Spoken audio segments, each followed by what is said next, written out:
Assalamualaikum warahmatullahi wabarakatuh. Alhamdulillah, kita masih dipertemukan dalam kuliah Hukum Acara Perdata. Pada kesempatan kali ini akan saya sampaikan tentang di mana kita dapat mengajukan gugatan. Maksud saya adalah gugatan di pengadilan negeri. Karena nanti ketika kita akan mengajukan gugatan, memang secara teori harus dipertimbangkan tentang kompetensi absolut dan kompetensi relatif. Kompetensi absolut adalah kewenangan pengadilan untuk mengadili terhadap peradilan yang berbeda. Artinya materi yang akan diadili itu adalah materi yang berbeda. Misalnya materi tentang keputusan tata usaha negara, ya nanti di PT-UN. Ya. Kalau tentang misalnya perbuatan melawan hukum, wan prestasi, ya di pengadilan negeri. Artinya dalam kompetensi absolut nanti itu lingkungan peradilannya berbeda. Apakah pengadilan negeri, apakah pengadilan agama, atau pengadilan tata usaha negara. Artinya di Indonesia kan memang ada banyak lingkungan peradilan. Tergantung dari materi apa yang akan diajukan atau yang akan disidangkan. Yang kedua berkaitan dengan kompetensi relatif. Ini berkaitan dengan wilayah peradilan. Tetapi materinya atau materi yang akan diajukan gugatan adalah sama. Misalnya suatu perkara itu apakah akan diajukan ke Pengadilan Negeri Kudus atau ke Pengadilan Negeri Demak. Artinya sama-sama pengadilannya. Misalnya sama-sama perkara tentang perbuatan melawan hukum atau perkara tentang wan prestasi. Sehingga harus memilih pengadilan negeri mana perkara itu akan diajukan. Nah, pada kesempatan kali ini akan saya sampaikan tempat di mana kita bisa mengajukan gugatan ke pengadilan negeri. Artinya orang mengajukan ke pengadilan itu tidak asal mengajukan pengadilan, karena nanti ini berkaitan dengan aspek formalitas, aspek formil. Sehingga jangan sampai salah, gugatan yang kita ajukan tadi itu salah masuk. Misalnya gugatan itu mestinya masuk ke Pengadilan Negeri Kudus, tetapi dimasukkan ke Pengadilan Negeri Jepara. Maka akibatnya fatal. Berakibat terhadap putusan nanti bisa saja nanti hakim akan memberikan putusan NO atau Niet onvankelijk atau gugatan dinyatakan tidak dapat diterima. Ya, jadi dalam gugatan itu memang ada istilah tidak dapat diterima dan ditolak. Ya, memang ada beberapa istilah tentang itu. Kalau tidak dapat diterima itu karena aspek formilnya memang tidak dapat dipenuhi. Ya, biasanya nanti itu berkaitan dengan bentuk gugatan ya, yang kabur dan kompetensi peradilan atau salah memasukkan sebuah gugatan. Artinya gugatannya salah. Nah, perlu saya sampaikan, cara mengajukan gugatan itu adalah dibuat secara tertulis ya. Berdasar pasal 118, gugatan itu bisa diajukan secara tertulis.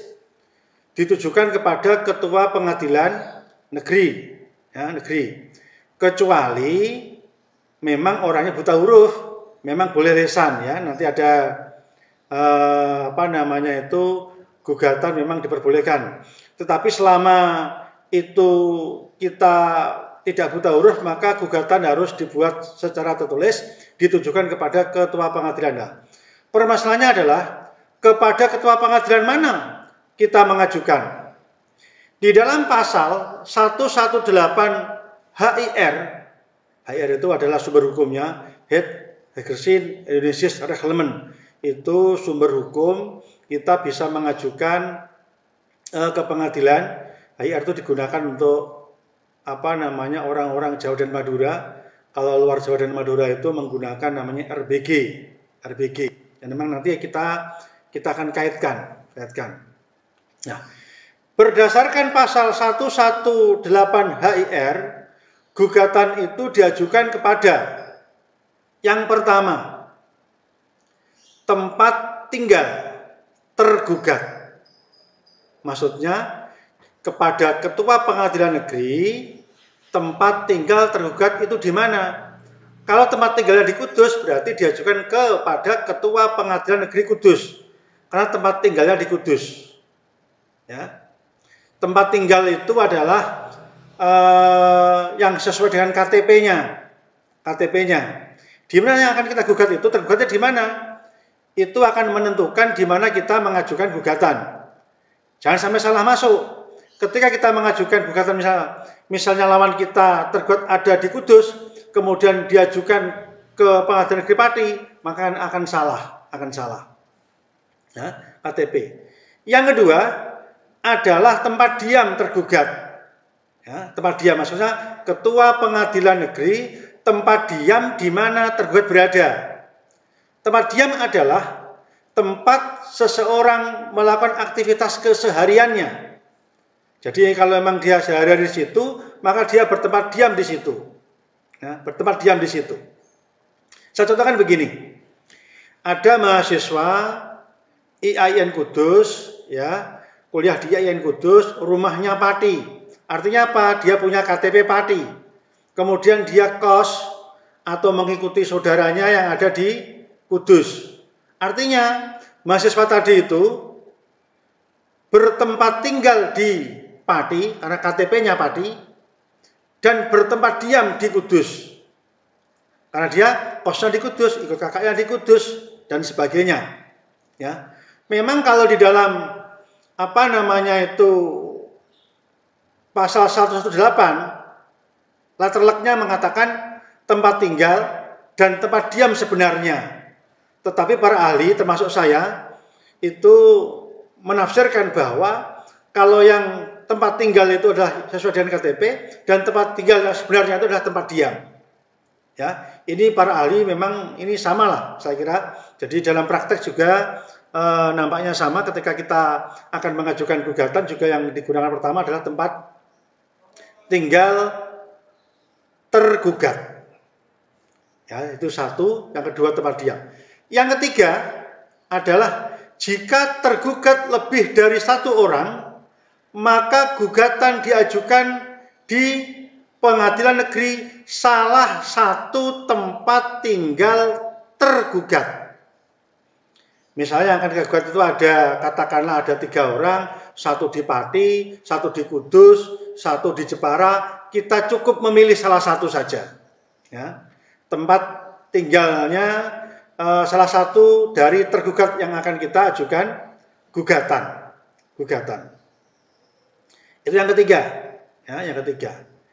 Kemudian yang keempat, jika ada debitur utama dan debitur penjamin, maka gugatan diajukan ke Pengadilan Negeri tempat tinggal di mana debitur utama berada. Ya. Jadi kalau ada debitur utama dan debitur penjamin, maka gugatan nanti diajukan kepada debitur utama. Kalau bahasa aslinya agak agak panjang memang. Ini adalah tafsir saya, terjemahan saya karena HIR itu adalah bahasa Belanda. Ini ada bukunya ada bukunya. Ya. Jadi ini debitur utamanya. Ya. Kemudian yang berikutnya, kalau tadi yang ketiga, keempat, kelima. Ya. Yang kelima adalah ketika itu mengenai benda tetap, tanah misalnya, maka gugatan diajukan di tempat di mana benda tetap itu berada. Artinya lokasi tanahnya di mana? Kalau lokasi tanahnya di Kudus ya diajukan ke Pengadilan Negeri Kudus. Bahkan kalau saudara membaca dalam pasal 142 RBG, RBG itu Recht-Buiten Gewesten yang berlaku untuk luar Jawa dan Madura, itu gugatan tanah itu wajib diajukan di tempat lokasi tanah itu berada. Jadi lokasi tanahnya. Nah, kalau di kita memang kita bisa memilih ya dari tempat tinggal tergugat dan seterusnya sampai ketika mengenai benda tetap khususnya tentang sengketa tanah kita bisa mengajukan di tempat lokasi atau keberadaan benda tetap tersebut berada. Tanah tersebut berada. Contoh, kalau tanahnya itu berada di misalnya di Kudus, berarti kita bisa mengajukan ke Pengadilan Negeri Kudus. Negeri Kudus. Karena lokasi tanahnya diketahui di Kudus. Dan berikutnya yang ke-6. Jika tempat tinggal tergugat tidak diketahui alamatnya, tidak dikenal, tidak jelas di mana alamatnya, kita tidak bisa mengetahui, ya, maka gugatan bisa atau diajukan di pengadilan negeri tempat tinggal penggugat. Artinya diajukan di mana penggugatnya itu. Kalau penggugatnya berada di misalnya wilayah Pengadilan Negeri Pati, ya gugatan diajukan ke Pengadilan Negeri Pati. Kalau penggugat ada di wilayah Pengadilan Negeri Kudus, ya gugatan diajukan ke Pengadilan Negeri Kudus. Ya. Nah, berikutnya yang terakhir, ini tempat tinggal pilihan. Ya, kedudukan hukum. Biasanya itu berkaitan dengan kesepakatan untuk memilih di mana penyelesaian sengketa itu. Misalnya, dalam perjanjian perjanjian dikatakan bahwa dan dibuat akta perjanjiannya, di situ disebutkan bahwa di kemudian hari apabila terjadi sengketa antara pihak pertama dengan pihak kedua, maka memilih pengadilan negeri Kudus misalnya, pengadilan negeri Demak misalnya. Nah, artinya ini pilihan kedudukan hukum. Ya, kita bisa memilih tempat kedudukan hukum itu untuk mengajukan gugatan. Memang ini pilihan ya. Biasanya dalam sebuah perjanjian. Nah, dari yang saya uraikan tadi, dari 7 tempat tadi ini yang diatur dalam pasal 118 DR ini, ya kan, dalam pengajuan gugatan tidak boleh salah, tidak boleh keliru. Sebab kalau sampai keliru kita salah masuk, sebagaimana ketahui proses hukum acara itu kan prosesnya panjang, ya, nanti akan saya uraikan tersendiri untuk kuliah tersendiri, sangat panjang, ya kan. Mulai dari pembacaan gugatan dan seterusnya, mulai perjalanan dan seterusnya panjang sekali. Nanti putusan hakim akan mengatakan bahwa gugatan saudara cacat formil, salah, tidak kompetensi. Karena pihak lawan bisa melakukan eksepsi, salah tempat. Lah, ini yang kita harapkan.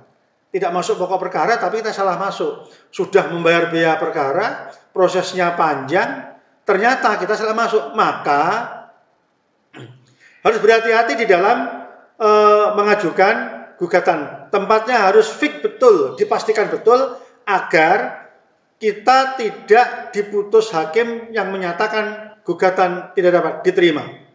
Saya kira demikian yang perlu saya sampaikan tentang di mana kita harus mengajukan gugatan. Semoga bermanfaat khususnya mahasiswa hukum yang sedang mengikuti kuliah hukum acara perdata. Terima kasih. Wassalamualaikum warahmatullahi wabarakatuh.